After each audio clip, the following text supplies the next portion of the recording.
मास के कृष्ण पक्ष की 14वीं से शुक्ल पक्ष की द्वितीया दौज तक दीप जलाने से यमराज प्रसन्न होते हैं और अकाल मृत्यु आदि नहीं होती। कार्तिक कृष्णा चतुर्दशी को नरक चतुर्दशी भी कहते हैं। इस दिन तिल का तेल, अपामार्ग तथा दुर्वा आदि लगाकर स्नान करना चाहिए। स्नान के बाद दक्षिण की ओर मुख करके अपसव्य होकर जल में तिल मिलावे और 3-3 अंजलि से यमाए, धर्म राजाए, मृतवे, अंतकाय, कालाय, सर्वभूतक्षाय, औदुम्बराय, दधनाय, परमेष्टिने, वृकोदराय, चित्राय, चित्रगुप्ताय इन मंत्रों द्वारा यमराज का तर्पण करें। फिर सायंकाल ब्रह्मा, विष्णु, शिव तथा दुर्गा जी के मंदिरों और वृक्ष, सभा, गौशाला, बगीचा, नदी, तालाब, कुआं, बावड़ी, गली, चौरस्ता, खेत, शमशान आदि पर भी दीपक जलावे और रात्रि को श्री लक्ष्मी जी की पूजा करें। श्री कार्तिकेश्वर भगवान, यहाँ तक तो है हमारी 14वीं की। फिर कहते हैं यदि शस्त्र से किसी की मृत्यु हुई हो तो उसके निमित्त भी चतुर्दशी को दीपदान करें, इससे अक्षय पुण्य फल प्राप्त होता है।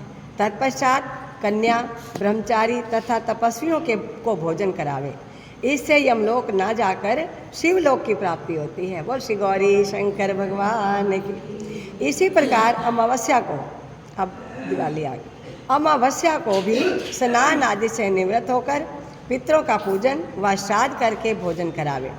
फिर सायंकाल घर, तुलसी के समीप, देवस्थान, शमशान, नदी, पर्वत, चौरास्ता तथा गौशाला में दीपक जलावे।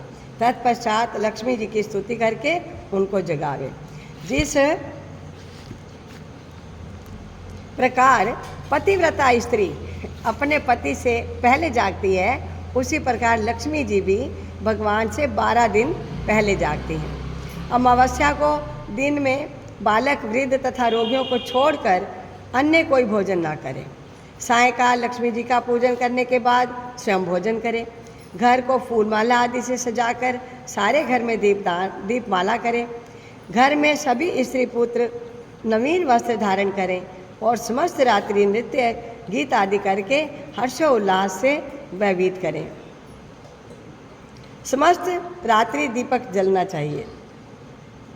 उस रात्रि को लक्ष्मी जी सबके घरों में घूमती हैं और जो घर अधिक सुंदर व रमणीक होता है उसमें दीर्घ काल तक निवास करती हैं।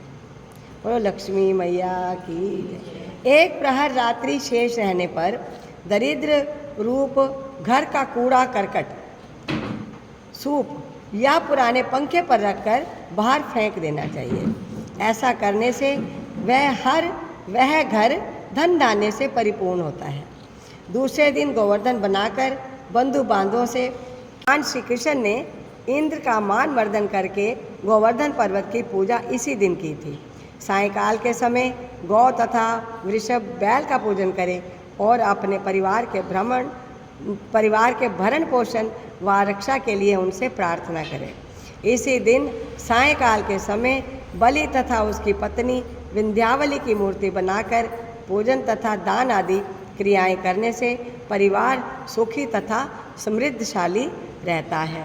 श्री गोवर्धन नाथ की जय। श्री यमुने महारानी।